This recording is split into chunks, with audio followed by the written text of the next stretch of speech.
चुनाव बिल्कुल संपन्न हो चुके हैं और भीलवाड़ा संसदीय क्षेत्र में 7 ही विधानसभा सीटों पर भाजपा ने परचम फहराया है, जिसके अंदर एक सीट ऐसी है जो कि भीलवाड़ा में त्रिकोणीय संघर्ष को लेकर एक बड़े चर्चे में रही और भाजपा और निर्दलीय के बीच का एक दायरा बनकर रह गई। ये है भीलवाड़ा सीट, जिस पर भीलवाड़ा के एक ऐसे शख्स ने ऐसी भूमिका निभाई जिसे भीलवाड़ा के रूप में जनता उसे चाणक्य के रूप में भी जानती है, राजनीति के चाणक्य के रूप में अपनी पहचान रखते हैं और वरिष्ठ एडवोकेट के रूप में भी अपनी पहचान रखते हैं। आइए आज हम बात करते हैं भीलवाड़ा के एक ऐसी शख्सियत से जिन्होंने भीलवाड़ा की राजनीति को बदल कर रख दिया, जो कि 3 बार विधानसभा में विठल शंकर अवस्थी विधायक रह चुके हैं। उनको पटकनी देने में अहम भूमिका निभाई। तो सबसे पहले मैं उनका परिचय करा दूं। लाल जी जो कि एक एडवोकेट भी हैं और हमारे साथ राजनीति के चाणक्य के रूप में भी जाने जाते हैं। तो आइए इनसे हम बात करते हैं। लाल जी, आपके लिए कहा जाता है कि आपने एक ऐसी रणनीति बनाई जिसके चलते अशोक कोठारी नामक एक सरल सीधे स्वभाव के व्यक्ति, जिनको कोई ये नहीं समझ सकता कि ये राजनीति में अपना पर्दापण कर सकते हैं, जिनका भीलवाड़ा की राजनीति में अचानक पर्दापण हुआ और एक जीत लेकर निकले हैं। क्या वजह रही कि वो जीत पाए? और सबसे मेन चीज, उनके पास पीछे जो नाम आता है, केवल लालूलाल तेली का नाम आता है। जैसा कि आपने बताया है अभी कि अशोक जी कोठारी कहाँ से आए हैं, कैसे चयन किया इनका, इस बारे में बताना चाहता हूँ। और आप भी जानते हैं, भीलवाड़ा की जनता भी जानती है कि इनका चयन करने में मुझ सहित कई ऐसे लोगों का हाथ नहीं रहा है, जिसको लोग समझ रहे हैं और कह रहे हैं कि हमने ही उनको खड़ा किया है। भीलवाड़ा की जो परिवर्तन की एक बयार चली थी, उसमें से अशोक जी कोठारी, जिस तरह से उनका नाम आया है, भीलवाड़ा शहर, जिला और राजस्थान की जनता ही नहीं, बीजेपी ही नहीं, हर व्यक्ति इसको लेकर अचंभित था कि नाम आया कहाँ से। क्योंकि उनको पहले भी कई बार 2018 के अंदर भी, 2019 में भी विधायक और सांसद का टिकट देने के लिए भाजपा ने कहा था, लेकिन उन्होंने मना किया था, क्योंकि वो राजनीतिक व्यक्ति नहीं है। एक सामान्य जनसेवक के रूप में, गौ सेवक के रूप में उनका संकल्प है और उस क्षेत्र में सेवा के भाव से लगे रहते हैं। लेकिन भीलवाड़ा में जो आम जनता ये चाहती थी कि परिवर्तन हो, प्रत्येक व्यक्ति चाहता था, प्रत्येक संगठन चाहता था, और उसमें इनका नाम आया। अब उसके लिए कई क्षेत्र हो सकते हैं इसमें, पर मैं ये नहीं कहता हूं कि भाई मेरी ही भूमिका रही है। कहीं ना कहीं लालूलाल जी, ऐसा लगता है कि आपकी विठल शंकर अवस्थी और सुभाष चंद्र बेड़िया से आपस में नहीं बढ़ती है, जिसकी वजह से आपने कोठारी जी को मैदान में लाके उतार दिया, ऐसी लोगों की चर्चा है। देखो, अशोक जी कोठारी को उम्मीदवार तय करने में भीलवाड़ा की जनता के साथ में कई ऐसे स्वयंसेवी संगठनों की, राष्ट्रभक्त संगठनों की विशेष भूमिका रही है चयन में। और वास्तव में जो नाम आया है, जो चयन हुआ है, आप देख रहे हैं कि पहले दिन से 2 तारीख को जब अंबेडकर सर्कल से लेकर बड़ा मंदिर दर्शन के लिए गए थे, जो माहौल लगा कि वास्तव में अशोक जी कोठारी कुछ भीलवाड़ा की जनता के उम्मीदवार हो सकते हैं। ये किसी पार्टी के, किसी व्यक्ति के उम्मीदवार नहीं थे, किसी संगठन के उम्मीदवार नहीं थे। पहली बार राजस्थान की राजनीति में, भीलवाड़ा की राजनीति में ऐसा उम्मीदवार देखा है जो जनता का उम्मीदवार तय हुआ है, जनता ने तय किया है, जनता ने चुनाव लड़ा है और जनता ने प्रचार किया है। प्रत्येक व्यक्ति अशोक जी कोठारी बनकर चुनाव लड़ा, तब जाके इतना सब कुछ हुआ। लालूलाल जी, कहीं ना कहीं ऐसा लगता है कि आप बात को घुमा फिरा के अशोक जी कोठारी पर डालना चाह रहे हैं, जबकि आप छात्र राजनीति से सक्रिय हैं। वीपी सिंह जी के टाइम में उनके सहयोगी के रूप में, प्रतिनिधि के रूप में काम कर चुके हैं और पूर्व जिलाध्यक्ष के पद पर भी आप रह चुके हैं और संगठन को बड़े मजबूती से आपने हैंडल किया हुआ है और सुभाष बेड़िया का भी आपने प्रतिनिधित्व किया है। उसके बावजूद आपने चुनाव नहीं लड़ा और अशोक कोठारी को मैदान में उतारा, इसके पीछे क्या रीजन है?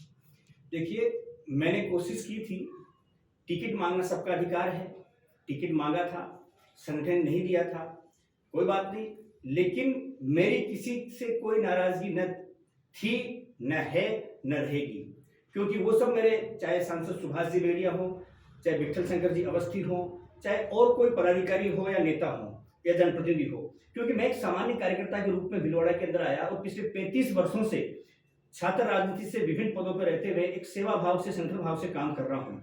मैंने कभी ये नहीं सोचा था कि मैं एक जिलाध्यक्ष के पद पे भी जाऊंगा और रहूंगा और ये मौका मिलेगा, फिर भी संगठन ने दिया।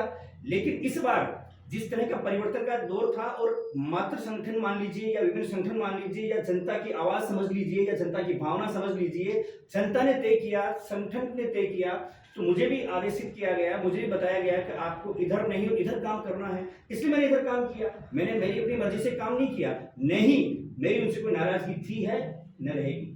कहीं ना कहीं ऐसा लगता है कि भारतीय जनता पार्टी से आप अलग हटकर, यानी जैसे आपको टिकट नहीं दिया गया और आपने पार्टी के रूप में एक उम्मीदवार को खड़ा किया है कि जैसे कि अगर हार जीत होती है तो अशोक कोठारी की होगी, लालूलाल तेली की नहीं होगी, और जीत होती है तो कहीं ना कहीं लालूलाल तेली को उसका समर्थन मिलेगा या उसका कहते हैं कि श्रेय मिलेगा, ऐसा माना जा रहा है। लोगों में अभी भी ये चर्चा है कि आप राजनीति के चाणक्य हैं, राजनीति के इतने बड़े गाग हैं कि आपने स्वयं चुनाव में लड़कर अशोक कोठारी को मैदान में उतार दिया, जबकि वो राजनीति से कोई संबंध नहीं रखते हैं। देखिए, मैंने पहले भी कहा कि ये कोई मेरे व्यक्तिगत तौर पर उम्मीदवार नहीं थे, ये जनता के उम्मीदवार थे और जनता के साथ में कहीं ऐसे राष्ट्रभक्त संगठनों ने विचार विमर्श के बाद में तय किया कि एक ऐसा उम्मीदवार हो जो जनता की अपेक्षाओं पे खरा उतरे, सेवा भाव से काम करे और जिसके मन में एक ही बात हो कि मुझे संगठन में और जनता की सेवा करनी है, और इसलिए उनको उतारा गया, इसलिए वो उतरे। और नहीं, लालूलाल जी कहना भी ऐसा लग रहा है कि ये केवल सीधी सीधी बात यह है कि अशोक जी कोठारी को चयन किया गया कि उनको ही मैदान में उतारना था। देखो, ये तो जनता जाने, उतारने वाले जाने, मैं तो उनके साथ एक सहयोगी की भूमिका में था। मान लीजिए जो भी मुझे काम बताया, जो भी मुझे कहा गया, मैंने उनके साथ लगकर काम किया और आज उनके साथ लगकर काम किया तो वो भी हमारे परिवार के ही हैं, वो भी हमारी पार्टी के हैं, वो भी हमारी विचारधारा के ही हैं और कल भी रहेंगे। ऐसा नहीं है कि वो कोई बीजेपी के उम्मीदवार के खिलाफ खड़े हो गए हैं, चुनाव जीत गए हैं तो और किसी पार्टी में चले जाएंगे, उनका विचार बदल जाएगा, उनकी पार्टी बदल जाएगी, उनकी सोच बदल जाएगी, ऐसा बिल्कुल नहीं है। वो बिल्कुल पार्टी के साथ थे, पार्टी के हैं और पार्टी के रहेंगे, और हम भी पार्टी के थे, पार्टी के हैं और पार्टी के रहेंगे। हमारा विचार राष्ट्र विचार है, भाजपा का विचार है और मोदी जी जो हमारे यशस्वी प्रधानमंत्री हैं, हम उनके विचारों से हम पार्टी के साथ में हैं। निश्चित तौर पर आगे आने वाले समय में भी हमें वही करना है जो हमारी पार्टी का निर्देश होगा। लालूलाल जी कहीं ना कहीं ऐसा लगता है कि राजनीति अब बिल्कुल चेंज परिवर्तन लेके चल रही है। आने वाले समय में जैसे लोकसभा चुनाव आने वाले हैं 2014 के आसपास, तो जिस प्रकार विठल शंकर अवस्थी का विरोध था और अब ऐसा लगता है कि सुभाष बेड़िया जो सांसद है उनका भी विरोध है, तो कहीं ना कहीं परिवर्तन की लहर उन पर भी लागू होती है। अगर उनकी जगह अन्य को टिकट मिलता है तो मुझे नहीं लगता कि विरोध होगा। अगर उनको टिकट मिल जाता है तो क्या स्थिति रहेगी? देखिए, भीलवाड़ा जिले के अंदर पिछले 28 वर्षों से सुभाष जी बेड़िया सांसद के रूप में, विधायक के रूप में, जिलाध्यक्ष के रूप में लंबे समय से काम कर रहे हैं। ऐसे विठल शंकर जी अवस्थी भी पिछले 15 वर्षों से यहाँ पर विधायक के रूप में काम कर रहे थे। लेकिन विधायक और सांसद या कोई भी जनप्रतिनिधि हो, उसका एक प्रथम दायित्व होता है कि हम जनता के लिए बने हैं, जनता ने बनाया है तो हमें जनता के लिए करना है। लेकिन मुझे लगता है कि उनका जो सोच है या काम करने का तरीका था वो जनता की अपेक्षाओं पे जो खरा उतरना चाहिए था, पार्टी की अपेक्षाओं पे जो खरा उतरना चाहिए था, मुझे तो लगता है कि वो ठीक ही कर रहे हैं, बहुत अच्छा ही किया उन्होंने और आगे भी अच्छा करेंगे। लेकिन जनता ने उनको स्वीकार नहीं किया, जनता में नाराजगी थी, इसलिए इतना बड़ा परिवर्तन का जो एक आंदोलन चला, आंदोलन हुआ और आगे भी यदि इस तरह की बात होती है तो आप सब देख ही रहे हैं कि दोनों के प्रति भीलवाड़ा जिले के अंदर जिस तरह का वातावरण है, हम तो पार्टी के हैं और पार्टी के विचार के इसलिए पार्टी का जो आदेश वो मानते हैं, लेकिन जनता तो जनता है। नगर निकाय चुनाव की जहाँ बात आ गई है तो नगर निकाय चुनाव के अंदर 2021 के अंदर भी माना जा रहा है कि कुछ वार्डों में निर्दलीय प्रत्याशी उतारे गए थे। तो क्या वजह थी कि 22 निर्दलीय प्रत्याशी उतारे गए? ये कहीं ना कहीं भारतीय जनता पार्टी को तोड़ने की एक रणनीति तो उस समय तैयार नहीं हुई थी, जबकि उस समय आप जिला अध्यक्ष थे, संगठन के मुख्य कर्ता धर्ता भी थे। तो आपको कहीं ना कहीं डिमेज करने का प्रयास नहीं था, जिसकी वजह से 22 निर्दलीय प्रत्याशी एक का एक भीलवाड़ा नगर परिषद चुनाव में उतार दी। देखिए, चुनाव में कार्यकर्ताओं को प्राथमिकता मिले, पार्षद के चुनाव में विशेष तौर से जो भी जमीनी कार्यकर्ता उनको प्राथमिकता मिले, जो पदाधिकारी उनको प्राथमिकता मिले, ये एक मेरी सामान्य सोच थी। और मैंने कोशिश की कि भीलवाड़ा के अंदर जो भी मंडल के अध्यक्ष हैं, जिले के पदाधिकारी हैं, क्योंकि वो कोई एमएलए भी तो बन नहीं पाएंगे, इसलिए उनको टिकट दिया जाना चाहिए, एक पॉलिसी सी तय कर दी थी। लेकिन ये पॉलिसी के कार्यकर्ताओं को सम्मान मिले, कार्यकर्ताओं को जिम्मेदारी मिले, कार्यकर्ता प्रतिनिधित्व करे और जनप्रतिनिधि बने, ये कुछ लोगों को, कुछ नेताओं को हो सकता है पसंद नहीं आया हो और इसलिए उन्होंने खड़े किए हो। लेकिन अब जब उन्होंने उस समय खड़े किए थे, उस समय तो उनको लग रहा था कि हम ठीक कर रहे हैं, और उनका तर्क भी था ये कि यदि हम निर्दलीय खड़े करके नहीं जिताते तो क्या कांग्रेस को जीतने देते। तो अब कई लोगों ने मुझे भी पूछा, तो मैंने भी यही कहा भाई उनको, भाई अब यदि इस समय निर्दलीय खड़े हुए हैं और निर्दलीय के रूप में या अपने परिवार के जो कार्यकर्ता हैं जो खड़े हुए हैं, यदि उनको नहीं जिताते तो क्या कांग्रेस को जीतने देते। लेकिन क्या होता है, जब अपने पे आती है तो अलग बात होती है, जब दूसरों पे होती है तो अलग बात होती है। ये सच सम्मान की बात जहाँ आपने की है, तो अभी लेटेस्ट एक मामला हुआ है कि भारतीय जनता पार्टी कार्यालय के अंदर आपके प्रदर्शन बोर्ड लगा हुआ था, जिसके अंदर शिलान्यास और लोकार्पण का बोर्ड है, जिसके ऊपर आपका नाम जिलाध्यक्ष के रूप में प्रदर्शित था। उस पर कालिक पोत दी गई, यानी उसको हटा दिया गया, नाम छिपा दिया गया। तो इसके पीछे क्या कारण मानते हैं, क्या रीजन है? देखिए, कहीं ना कहीं इससे आपके मान सम्मान को ठेस पहुंचाने का प्रयास किया गया है।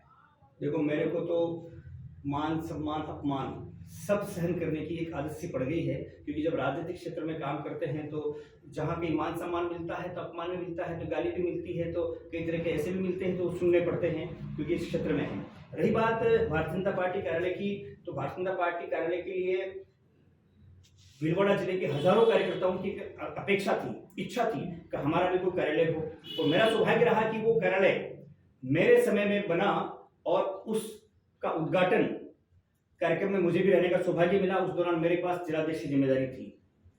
वो पट्टिका भी जिला कार्यालय पर लगी है। कुछ लोगों ने ज्यादा भावुकतावश बड़े नेताओं के कहने के अनुसार ही किया होगा, कोई अपने खुद के हिसाब से कह नहीं सकते हैं, क्योंकि उनको लग रहा था कि लादूलाल तिली उधर लगा हुआ है तो क्यों नहीं इसका ही कर दिया जाए। तो कोई बात नहीं, इससे ही उनकी तसल्ली होती है, तो मैं उनको धन्यवाद देता हूँ, उनको शुभकामनाएं देता हूँ, और इसी से उनकी राजनीति चमक सकती है तो चमकाए। हम तो ऐसा काम करते नहीं हैं कि किसी के खिलाफ पोस्टर लगाना, किसी के खिलाफ ऐसी टिप्पणियां करवाना, सोशल मीडिया पे करवाना या ऐसी पट्टिकाएं पुतवाना, ये लोग वो लोग करते हैं जो असहाय होते हैं। ऐसा लगता है कि असहाय की जहाँ बात आ गई और जहाँ मान सम्मान की बात आ गई, तो भारतीय जनता पार्टी से आपका निलंबन भी किया गया है। तो क्या लगता है आपको, क्या भारतीय जनता पार्टी अब आपको सम्मान होना वापस भाजपा में सम्मिलित करेगी? देखिए, पहली बात तो निलंबन की बात जहाँ तक है, मैं बता दूं आपको कि मैं भारतीय जनता पार्टी में पिछले 35 वर्षों से सक्रिय कार्यकर्ता के रूप में काम कर रहा हूं, और कार्यकर्ता था, कार्यकर्ता हूं, कार्यकर्ता रहूंगा।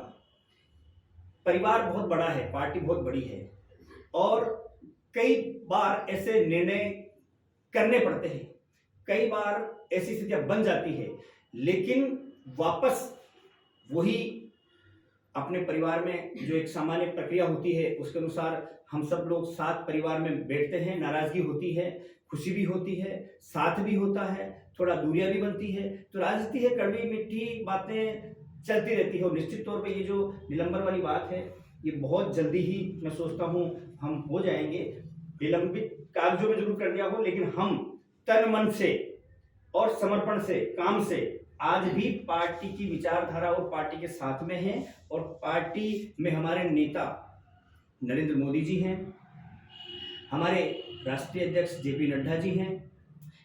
भाजपा के नेताओं द्वारा इस बार विधानसभा चुनाव में अशोक जी कोठारी जो निर्दलीय चुनाव लड़ रहे थे, तो उन पर ऐसे कई आरोप लगाए। कड़वी मीठी बात की जो आप बात कर रहे हैं, तो उसके आधार पर उन पर भी कई आरोप लगाए गए, तो इस बारे में क्या कहेंगे? क्या वो भी कड़वी मीठी बातें ही हैं? आरोप पड़ते रहो, वैसे चलते ही रहेंगे क्या?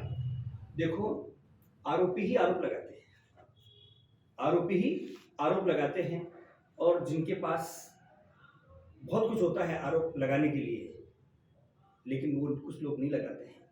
आपने देखा है, पहली बार अशोक जी कोठारी राजनीतिक क्षेत्र में आए, जिनका राजनीतिक जीवन बहुत सहज रहा, सरल रहा, सच्चा रहा, सेवा का रहा, और वो अपने आप को एक सच्चे राष्ट्रभक्त के रूप में, जिस तरह से आम जनता की एक आवाज बने, भीलवाड़ा शहर की आवाज बने, और जीतने के पूरे उनके जो चांस बन रहे थे, और इस कारण से उनकी बौखलाहट में उन्होंने इस तरह के आरोप लगाए कि वो ऐसे हैं, वो ऐसे हैं। अरे भाई, जब वो आपके साथ ही काम करे तब तो ऐसे नहीं थे, पर क्योंकि खड़े हो गए इसलिए ऐसे हो रहे हैं। लेकिन उनके आरोपों का जवाब भीलवाड़ा शहर की जनता ने दिया है कि वो सच्चे हैं, अच्छे हैं, सरल हैं, ईमानदार हैं और सेवाभावी हैं या नहीं है। अब उनके आरोप कहाँ हैं? उन्होंने तो आरोप हमारे पे लगा दिए, कई तरह के लगाए, और उनको आरोप तो अच्छा तो ये होता कि वो अपने पिछले कार्यकाल के किए हुए कामों के आधार पर चुनाव में जाते, अच्छी बात कहते, हमने ये किया, हमने वो किया, बजाय उसके ऊपर आरोप लगाए। तो आरोप लगाने का जवाब तो उनको जनता ने दे दिया है। केवल आरोप प्रत्यारोप में उलझकर हो रहे हैं। तो कोठारी जी की आने वाले समय में क्या उपलब्धियां रहेगी? क्या जनता की जो अपेक्षाएं हैं, जो काम है, वो किस तरह कराएंगे? ये एक संशय बना हुआ है, इसको लेके क्या कहना चाहेंगे? देखिए, भीलवाड़ा शहर की जनता को किसी प्रकार का कोई संशय नहीं रखना चाहिए। वो अपने आप में बहुत बड़े उद्योगपति हैं, व्यापारी हैं, और जब कोई व्यक्ति संगठन में भी काम कर रहा है, तो बस केवल परिवर्तन यही हुआ है कि वो अब एक स्वयंसेवी संगठन में नहीं होकर एक राजनीतिक क्षेत्र में काम कर रहे हैं। तो यहाँ कोई कठिनाई आने वाली नहीं है। उनको पूरी भीलवाड़ा शहर की समस्याओं से पूरी तरह से अवगत हैं। उनके साथ में हम जैसे कई लोग, कई संगठन जो उनको सफल करने के लिए, सेवा और संघर्ष करने के लिए और समाधान करने के लिए साथ खड़े हैं। तो निश्चित तौर पर आप ये मान के चलिए कि भीलवाड़ा शहर की जो अब तक की जो समस्याएं हैं, चाहे बुनियादी मानो, चाहे तात्कालिक मानो, चाहे और भी कोई मानो, उन सब समस्याओं का समाधान करने के लिए हम सदैव तत्पर रहेंगे। वो भी रहेंगे, और हमारी भी जिम्मेदारी जो कि हम उनके साथ खड़े रहे, तो हम भी करेंगे। आपका कहना है कि उनके साथ संगठन लगे हुए हैं, संगठनों के नेतृत्व में वो जनता के काम करवाएंगे। तो जब उन्होंने चुनाव लड़ा था, तो उनके साथ कौन कौन से गुट और कौन कौन से संगठन साथ में थे? क्या दामोदर गुट भी उनके साथ था? क्या भारतीय जनता पार्टी से रुष्ट जो लोग थे, नाराज लोग थे, उनका एक गुट उनके साथ था? क्या आरएसएस के लोग उनके साथ थे? क्या हिंदू संगठन सभी उनके साथ थे? ऐसा क्या था? देखिए, शेष साहब ने बताया, हिंदू संगठन हो, राष्ट्रवादी संगठन हो, चाहे भीलवाड़ा जिले के जो पार्टी के पदाधिकारी हो, चाहे जनप्रतिनिधि हो, उन सब से, उनके सबके साथ काम करने वाले लोग, वैसे तो अच्छे से तो बता सकते हैं कि कितने लगे, लेकिन मैंने देखा है, भीलवाड़ा की जनता ने देखा है, आपने भी देखा है कि पूरे शहर में प्रत्येक वर्ग का, प्रत्येक समाज का, प्रत्येक क्षेत्र का, और आम नागरिक जो अपने आप को एक जागरूक नागरिक समझता है, वो सब लोग लगे हुए थे। उसके अंदर भारतीय जनता पार्टी के नेताओं और जनप्रतिनिधियों और भी प्रमुख कार्यकर्ता साथ ले, तभी जाके इतनी बड़ी सफलता मिली। केवल अकेले मेरे लगने से नहीं हुआ, इसलिए सभी लोगों ने सहयोग किया, तब जाके इतनी बड़ी जीत हासिल हुई है। मैं निश्चित तौर पर भीलवाड़ा की जागरूक जनता का आभार व्यक्त करना चाहता हूँ, अभिनंदन करना चाहता हूँ कि उन्होंने इस तरह का जो क्रांतिकारी कदम उठाया, परिवर्तन की जो बयार लेकर आए हैं, ये आने वाले समय में सभी राजनीतिक दलों के लिए, राजनीतिक जनप्रतिनिधियों के लिए और सभी समाज सेवियों के लिए एक अभूतपूर्ण और ये नींव की ईंट का काम करेगा कि भाई राजनीतिक क्षेत्र में रहते हुए प्रत्येक जनप्रतिनिधि को अपनी जिम्मेदारी समझनी चाहिए, काम करना चाहिए। ये संदेश जरूर क्योंकि ये एक निर्दलीय प्रत्याशी है और भारतीय जनता पार्टी ने पूर्ण बहुमत प्राप्त किया, तो कहीं ना कहीं ऐसा लग रहा है कि भीलवाड़ा का विकास अब जाके ब्रेक ले रहा है, कहीं ना कहीं जाके रुकने वाला है। देखिए, भीलवाड़ा का विकास को रोकने वाला नहीं है। राजस्थान में भारतीय जनता पार्टी की सरकार बनी है, मुख्यमंत्री भाजपा के बनेंगे और भीलवाड़ा जिले के अंदर 7 विधानसभा है, मैं 6 नहीं कहूंगा, 7 भाजपा की है और 7 भाजपा की विधानसभाओं में समुचित विकास होगा, तेज गति से विकास होगा। और रही जहां तक भीलवाड़ा विधानसभा की बात है, भीलवाड़ा के अंदर भी अशोक जी कोठारी जीतने से पहले, चुनाव लड़ने के दौरान और चुनाव लड़ने के बाद भी कह चुके हैं कि हमारी विचारधारा सनातन की विचारधारा है, हमारी राष्ट्रीय विचारधारा है और हमारे नेता नरेंद्र मोदी जी हैं। अब नरेंद्र मोदी जी हमारे नेता हैं, नरेंद्र मोदी जी हमारे आदर्श हैं और उन्होंने जो काम किए इस देश के लिए वो तो ना भविष्य थी, तो इसलिए हम स्पष्ट कर चुके हैं कि हम भाजपा के साथ जाएंगे। अशोक जी कोठारी स्पष्ट कर चुके हैं कि भाई हमारा समर्थन भाजपा के अलावा कहीं रहेगा नहीं, तो निश्चित तौर पर विकास होगा। नहीं, कुल मिला के ऐसा लगता है लालूलाल जी, आपके जो कमेंट बाजी है, आपका जो कहना है, उससे साफ महसूस हो रहा है कि नरेंद्र मोदी जी द्वारा ही अशोक कोठारी जी को हरी झंडी दी गई थी कि आप चुनाव लड़िए और भीलवाड़ा की जनता का समर्थन प्राप्त कीजिए। जहाँ वसुंधरा राजे खुद को कमजोर करने का उनका प्रयास था, कहीं ना कहीं विठल शंकर अवस्थी उनके गुट से माने जाते हैं, तो ऐसा लगता है कि उनको कमजोर करने की ये कड़ी थी और सीधे सीधे तौर पर अशोक कोठारी को हरी झंडी नरेंद्र मोदी द्वारा मिली थी। इसका एक कारण भी सामने आया है कि भीलवाड़ा में जो सभा होने वाली थी वो भीलवाड़ा में सभा नहीं होकर कोठड़ी में सभा हुई है, तो कहीं ना कहीं ऐसा ये लगता है कि नरेंद्र मोदी द्वारा इनको हरी झंडी दी गई है और इसके सूत्रधार भीलवाड़ा के राजनीतिक चाणक्य के रूप में आपको माना जा रहा है। इसके पीछे आप पर फोकस किया गया, क्या लगता है? देखिए, प्रधानमंत्री जी की सभा को कोई इधर उधर करे ये हमारी बस की बात नहीं है।